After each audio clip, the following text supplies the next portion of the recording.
بسم اللہ الرحمن الرحیم. اس سے پھر ہم آگے بات کو لے کے چلتے ہیں. رسول اللہ صلی اللہ علیہ وسلم نے فرمایا، اب یہ حدیث دو جگہوں پر ہے، مسند احمد میں بھی ہے، سنن نسائی میں بھی ہے، صحیح حدیث ہے. اس میں نبی پاک فرما رہے ہیں، حدیث کا مفہوم ہے، میری امت کے دو گروہوں کو اللہ تعالیٰ نے جہنم سے محفوظ فرما دیا ہے. ایک وہ جو ہندوستان پر حملہ کریں گے یعنی کہ غزوہ ہند، اور دوسرا وہ گروہ جو حضرت عیسیٰ علیہ السلام کے ساتھ ہوگا. اب اس حدیث میں بہت ڈیپتھ ہے، بہت گہرائی ہے. اگر پڑھنے کو تو صرف آپ پڑھ لیں گے، دو لائنیں ہیں بس، لیکن اگر اس کی گہرائی میں سمندر ہے ایک. اس میں تھوڑا سا اگر آپ جائیں گے تب آپ کو بات مزید واضح ہو جائے گی. اور اچھا، اس حوالے سے غزوہ ہند کے حوالے سے صرف یہی ایک صحیح حدیث موجود ہے. اس کے علاوہ جتنی احادیث ہیں وہ سب ضعیف ہیں. وہ میں یہ نہیں کہتا کہ وہ اس سے کانٹرڈکٹ کر رہی ہیں، اسے کانٹرڈکٹ نہیں کر رہی ہیں، لیکن ہم پہلے اس صحیح حدیث کو لے کر ہم سارے معاملے کو سمجھیں گے، کیونکہ ضعیف حدیث سے بات تو بالکل واضح ہو جاتی ہے نا کہ وہ اسی دور کی بات ہو رہی ہے، وہ حضرت امام مہدی کے دور میں یہ سارا ہونا ہے. وہ ضعیف حدیث تو بڑی ایزیلی نقشہ آپ کو واضح کر دیتی ہے، لیکن اس سے ان لوگوں تک میسج نہیں جائے گا جو ضعیف حدیث کو نہیں لیتے ہیں، جو کہتے ہیں جی کہ ضعیف حدیث ہے، یہ بیس لیس باتیں ہیں، یہ اس میں کوئی حقیقت نہیں ہے. یہ اس لیے ہم کوشش یہ کریں گے اس ایپیسوڈ میں کہ ہم صحیح حدیث کو اپنی بنیاد بنا کر اسی حدیث سے ہم ساری چیزیں انشاءاللہ تعالی واضح کریں گے کہ یہ اسی دور کی بات ہو رہی ہے. تو انشاءاللہ تعالی ہم اسی کو لے کے چلتے ہیں اس حدیث کو. اس میں جو بات ہے، اس سے پہلے اس حدیث پہ بات شروع کریں، پہلے ہم اس فیکٹ کی طرف آ جائیں کہ حضرت امام مہدی نے آ کر فلسطین کو بھی آزاد کروانا ہے اور کشمیر کو بھی آزاد کروانا ہے. یہ ایک لازم ایک ہونا ہی ہونا ہے، بالکل ایسے ہی، اور یہ حضرت امام مہدی نے کرنا ہی کرنا ہے. اس کے علاوہ اس وقت پوری امت جو ہے وہ ہمیں نظر آ رہا ہے کہ وہ شرازہ بکھرا ہوا ہے اور کوئی کسی میں یہ دم خم نہیں ہے کہ جا کے فلسطین کو اس وقت آزاد کرانے. اب ہم آتے ہیں اپنی اس حدیث کی طرف. اب اس حدیث کے دوسرے پارٹ کی طرف لہذا میں پہلے آنا چاہوں گا بات کو واضح کرنے کے لیے. اس میں بات ہو رہی ہے کہ ایک تو پہلے جنت کی ٹکٹ دی گئی ہے اور جہنم سے خلاصی کی ٹکٹ دی گئی ہے. بہت بڑا انعام ہے، یہ چھوٹی بات نہیں ہے. اور ہم نے جس طرح پچھلے ایپیسوڈ میں بات کی کہ جو اینڈ آف ٹائمز کی جو حدیث ہوتی ہے نا، ان میں ایک کنیکشن ہوتا ہے، اس کو ڈیکوڈ کرنا ہوتا ہے. بعض چیزیں واضح ہوتی ہیں جو کہ بڑی کلیئرٹی میں ہوتی ہیں، نظر آ جاتی ہیں، یہ ہو گیا، یہ ایسے ہی تھا، ایسے ہی ہو گیا. بعض چیزیں ہڈن میسیجز میں ہوتی ہیں. اس حدیث میں بڑا ڈیپ ہڈن میسیج ہے جس کو ہم سمجھنے کی کوشش کریں گے. ہم پہلے اس حدیث کے دوسرے حصے کی طرف آتے ہیں. ایک گروہ کا بتایا ہوا جو غزوہ ہند کی طرف یعنی کہ ہند کی طرف لشکر کشی کرے گا، یعنی کہ ہندوستان میں حملہ کرے گا. دوسرا وہ جو حضرت عیسیٰ علیہ السلام کے ساتھ ہوگا. اب ان میں جو کنیکشن ہے اس کی طرف ہم بعد میں آئیں گے. پہلے حضرت عیسیٰ علیہ السلام کے ساتھ لشکر ہے نا، میں اس کو ڈیفائن کرنا چاہوں گا. پہلے حضرت عیسیٰ علیہ السلام کے ساتھ لشکر کون ہے، وہ ہم نے اپنی پچھلی حدیث میں بڑا ڈیٹیل سے اس کو کیا، بلکہ جو جتنے بھی ایپیسوڈ کیے ہیں بیسیکلی ان کا تمام کا لب لباب حضرت عیسیٰ علیہ السلام پہ. یہ حضرت امام مہدی کا لشکر ہے، بے شک، ٹھیک ہے، یہ ہم نے ڈیکوڈ کیا تھا. بلکہ واضح حدیث تھی جس میں حضرت امام مہدی کے ہی پیچھے انہوں نے آ کے نماز پڑھنی ہے. امام مہدی نے لشکر ترتیب دے کے پیش کرنا ہے حضرت عیسیٰ علیہ السلام. حضرت امام مہدی کے پیچھے جب حضرت عیسیٰ علیہ السلام نے اترنا ہے نا دمشق میں الغوطہ کے مقام پہ، وہاں پر انہوں نے جب آ کر نماز پڑھنی ہے فجر کی نماز، حضرت امام مہدی کے پیچھے پڑھنی ہے. پھر انہی اسی لشکر کو لے کر انہوں نے نکلا دجال کے خلاف. اس کا مطلب ہے کہ یہ حضرت امام مہدی اور فالوورز آف حضرت امام مہدی اس لشکر کی یہ بات ہو رہی ہے. بالکل. اب حضرت امام مہدی کی اس لشکر کی جو بات ہو رہی ہے جو دجال کے خلاف لڑے گا، ٹھیک ہے، حضرت عیسیٰ علیہ السلام کا ذکر ہے نا، اس لیے ہم اس کو ڈائریکٹ ملائیں گے کہ پہلے حضرت امام مہدی نے آنا ہے، ملامت الکبریٰ کا ایک ٹائم پیریڈ ہے، اس کے بعد دجال نے آنا ہے. دجال کے بعد مسلمان اپنی اپنی پناہوں میں چلے جائیں گے، ٹھیک ہے. وہ میں بتاؤں گا آگے کہ کیوں، کیونکہ اللہ کے رسول کا آرڈر ہے کہ دجال سے دور ہو جاؤ، ٹھیک ہے، بچاؤ اپنے ایمان کو، اس کے پاس نہیں جانا. تو حضرت امام مہدی اور مسلمان وہ پناہوں میں ہوں گے اپنی، یعنی کہ وہ انہوں نے اپنے آپ کو آئسولیٹ کیا ہوگا. حضرت عیسیٰ علیہ السلام آ کے پھر لے کے ان کو دجال کے خلاف نکلیں گے. یہاں دجال ڈائریکٹ لنک ہے حضرت عیسیٰ علیہ السلام کے ساتھ کے لوگوں کا. مطلب یہ ہے کہ دجال کے خلاف جو لوگ کھڑے ہوں گے ان کی بات ہو رہی ہے. صحیح. اب آ جاتے ہیں دجال کی طرف. دجال کو ہم نے انشاءاللہ تعالیٰ کسی ایپیسوڈ میں ڈیٹیل سے ڈسکس کریں گے. اس ایپیسوڈ میں ہم اس کو ضرور اس کے بارے میں بات کرنی ضروری اس لیے ہے کہ دوسرا حصہ کور اس کے بغیر ہو نہیں سکتا کہ یہ دوسرا لشکر ہے کون سا جس کو اتنا بڑا انعام دے دیا، جنت کی ٹکٹ دے دی. اب ہم نے یہ سمجھنا ہے کہ دجال کون ہے جس کے خلاف کھڑے ہونے والوں کو اتنا بڑا انعام دیا جا رہا ہے.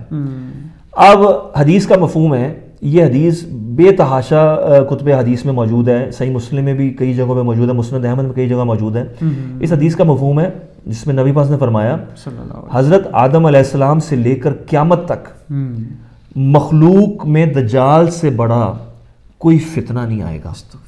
اتنا بڑا فتنہ ہے، یعنی کہ اس سے بڑا معاملہ کوئی پیش نہیں آنے والا دجال سے بڑا، یعنی کہ بہت ہی ایک یہ سیویئر قسم کا یہ ایک ٹرائل ہوگا امت کے لیے، انسانوں کے لیے، اللہ کی طرف سے اللہ کا ایک بہت بڑا ٹیسٹ ہے یہ انسانوں کے لیے۔ اب یہ چیز سے واضح ہوگی۔ دوسرا ایک اور میں آپ کو یہاں کوٹ کروں گا، نبی پاک صلی اللہ علیہ وسلم دعاؤں میں دجال کے فتنے سے پناہ مانگا کرتے تھے۔ ہمارے نبی پاک صلی اللہ علیہ وسلم ہے امام الانبیاء، بے شک بے شک، یہ بیسیکلی ان کو اپنے لیے تو ڈر نہیں تھا، وہ انہوں نے ہمارے لیے میسج دیا کہ یہ اتنا سیویئر فتنہ ہے کہ نبی ہو کر بھی وہ اس فتنے سے پناہ مانگ رہے ہیں۔ یہ صحیح بخاری میں یہ 8-10 جگہوں پہ یہ حدیث میں دیکھا، اور یہ بے تحاشا جگہوں پر ہے، ان گنت جگہوں پہ یہ حدیث موجود ہے، ڈفرنٹ کتب حدیث میں۔ صحیح بخاری میں صرف یہ 8-10 جگہوں پر ہے یہ حدیث میں نبی پاک صلی اللہ علیہ وسلم دجال کے فتنے سے پناہ مانگا کرتے تھے۔ اب اس کو ایک اور حدیث میں آپ کو ملاتا ہوں، نبی پاک نے فرمایا، اس کا مفہوم ہے حدیث کا، یہ بھی صحیح بخاری میں بے تحاشا جگہوں پر یہ حدیث موجود ہے۔ نبی پاک نے فرمایا میں تمہیں دجال کے فتنے سے ڈراتا ہوں، اور کوئی نبی ایسا نہیں گزرا جس نے اس دجال کے فتنے سے ڈرایا نہ ہو اپنی قوم کو، یعنی کہ تمام نبیوں کو اللہ کے رسول، اور یہ حدیث بڑی جگہوں پہ موجود ہے، یہ تمام نبیوں نے، ذکر بھی کیا گیا، نوح علیہ السلام کا بھی ذکر ہے، اور اس میں جو کوٹ ہو رہا ہے صحیح بخاری کی جو بے تحاشا جگہوں پہ صحیح بخاری میں یہ حدیث موجود ہے، اس میں اللہ کے رسول نے تمام نبیوں کو اس میں شامل کر لیا کہ تمام نبیوں نے دور میں دجال کے فتنے سے ڈرایا، اپنے دجال کے فتنے سے ڈرایا۔ اتنا بڑا یہ ٹرائل، اتنا بڑا یہ فتنہ ہے دجال کا، جنت کی ٹکٹ ایسے نہیں مل گئی، ایسے نہیں مل گئی۔ ایک ہی حدیث میں 2 گروہوں کا لسٹ کرا۔ اب غزوہ ہند کی طرف میں آؤں گا، پہلے اس چیز کو سمجھ لیں، اس کی اہمیت تبھی ہمیں پتہ چلے گی نا، یہ اس کی اہمیت دوسرے حصے سے واضح ہو جائے گی آپ کو، اس طرف بعد میں آئیں گے۔ یہاں سے آپ دیکھ لیں کہ نبی پاک نے فرمایا کہ کوئی بھی نبی ایسا نہیں تھا جس نے اپنی قوم کو اس سے نہ ڈرایا ہو، اور نبی پاک نے فرمایا کہ ایک بات میں تمہیں ایسی بتانے لگا ہوں جو کسی نبی نے نہیں بتائی۔ نبی اپنا آگے چل کے اس حدیث میں بیان فرماتے ہیں کہ دجال کانا ہوگا ایک آنکھ سے، دائیں آنکھ سے، ٹھیک ہے، لیکن اللہ تعالیٰ یہ یاد رکھو اللہ تعالیٰ ہر عیب سے پاک ہے۔ اس کو کمپیئر کیا اللہ تعالیٰ کے ساتھ، اللہ تعالیٰ واحد ہے، اللہ تعالیٰ وحدہ لا شریک ہے، اللہ تعالیٰ کے ساتھ کوئی شریک نہیں ہے، لیکن یہاں نبی پاک کمپیئر کر رہے ہیں، کیوں؟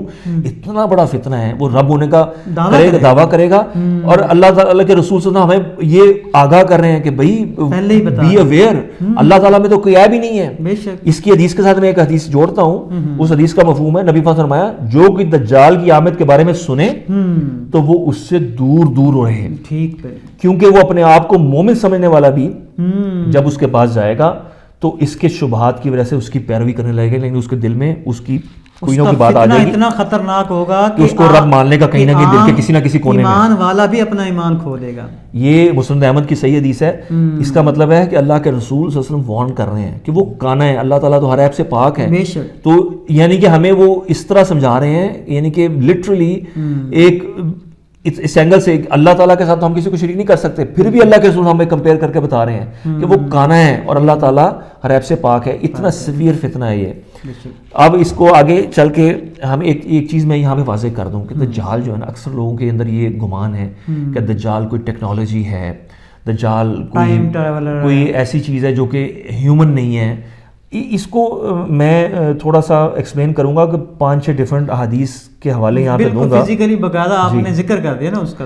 ایک تو متفق علیہ حدیث ہے صحیح بخاری کی صحیح مسلم کی، جس میں نبی پاک صلی اللہ علیہ وسلم نے اس کو ایز اے شخص کی طرح دیکھا ہے، ٹھیک ہے، وہ اس کا مفہوم ہے کہ وہ سرخی مائل رنگت کا ہوگا، جیسا گورے ہوتے ہیں نا، گورے لوگ اگر وہ اکثر دھوپ میں باہر نکلیں تو ان کے چہرے میں لالی سی آ جاتی ہے، ریڈش کمپلیکشن ہو جاتے ہیں تھوڑے سے، تو وہ سرخی مائل رنگت ہے، گوری رنگت ہے، بھاری جسم کا ہے، گھنگریالے بالوں والا ہے، اور دانی آنکھ سے کانا ہے، ٹھیک ہے، یہ متفق علیہ صحیح بخاری میں کئی جگہوں پہ ہے، صحیح مسلم میں یہ حدیث کئی جگہوں پہ ہے۔ پھر ایک اور حدیث ہے جو صحیح مسلم کی ہے، اس میں مفہوم ہے، اس میں ایک پورشن اس میں یہ بات آتی ہے کہ دجال یہودی ہوگا، ٹھیک ہے، ڈسکشن میں یہ چیز آتی ہے دجال یہودی ہوگا، ٹھیک ہے، انسان ہے تو ایک اور حدیث ہے جی، فزیکل اپیرنس ساری کی ساری بیان کر دیا جی، ایک اور حدیث ہے، یہ مسند احمد میں بھی ہے اور سنن ابن ماجہ میں بھی ہے۔ اب یہ ہم ساری صحیح حدیث کوٹ کر رہے ہیں۔ اس کا مفہوم ہے دجال نوجوان ہوگا، جوان ہوگا، ٹھیک ہے، یہ انسان کی بات ہو رہی ہے۔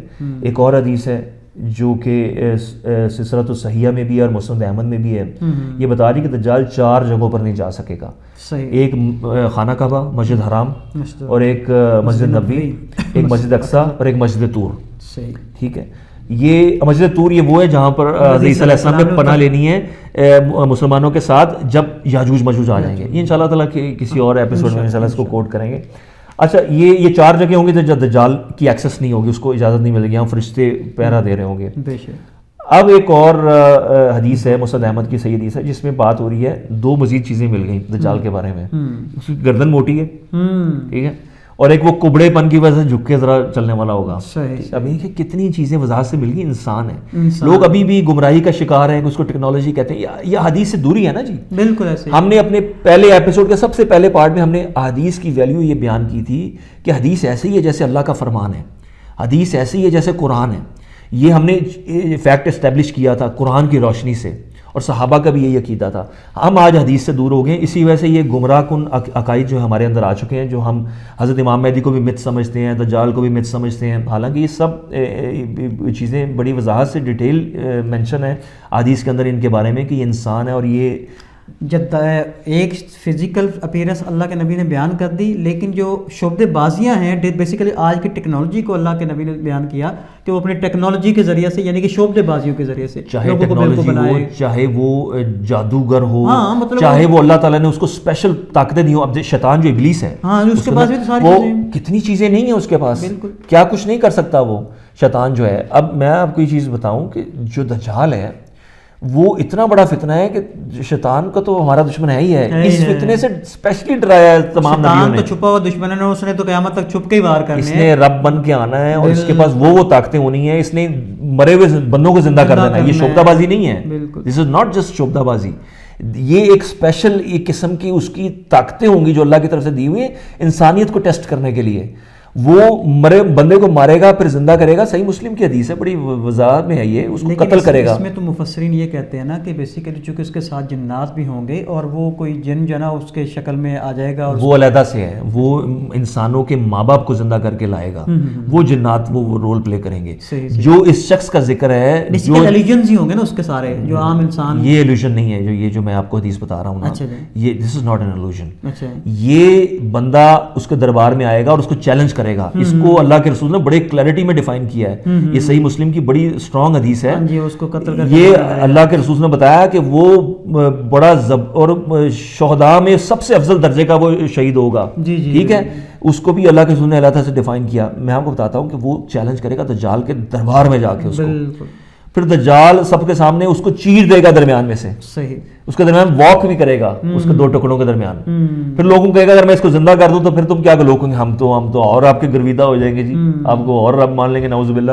وہ پھر اس کو زندہ کرے گا. پھر اس سے پوچھے گا کہ ہاں بول تو، کہ اب تو میں اور زیادہ یقین میں ہوں کہ تو ہی دجال ہے. یہ بات تو میرے نبی نے مجھے پہلے بتا دی تھی. سبحان اللہ. تو یہ اٹس ناٹ این ایلیوژن، یہ ایک ریئل ایک چیز ہے جس کو حدیث نے بیان کیا ہے. ہمیں حدیث سے بیسیکلی دوری کی وجہ سے ہم ان چیزوں کو سمجھ نہیں پاتے ہیں.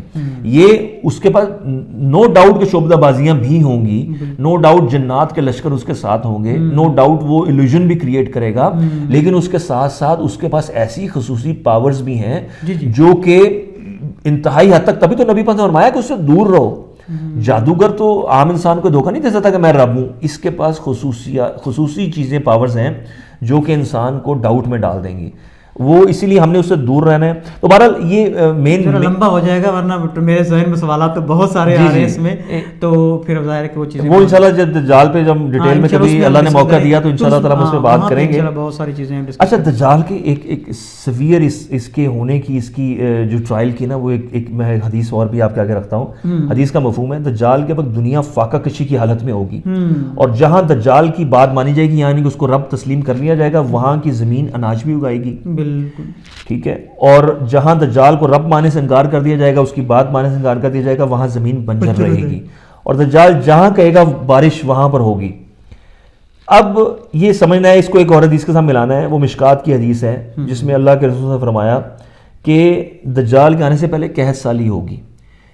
پہلے قحط کے ایک فیز میں زمین اپنا 1/3 روکے گی. یہ دجال سے آنے کے پہلے کی بات ہے. پھر اس کے اگلے فیز میں زمین اپنا 2/3 روکے گی، یعنی کہ جو غلہ اناج جو زمین اگاتی ہے، جو نباتات اگاتی ہے اس کو روکے گی، اور تیسرے فیز میں قحط ہو جائے گا، تیسرے سال میں یا تیسرے فیز میں، ڈیپینڈس کہ وہ کیسے ہوتا ہے۔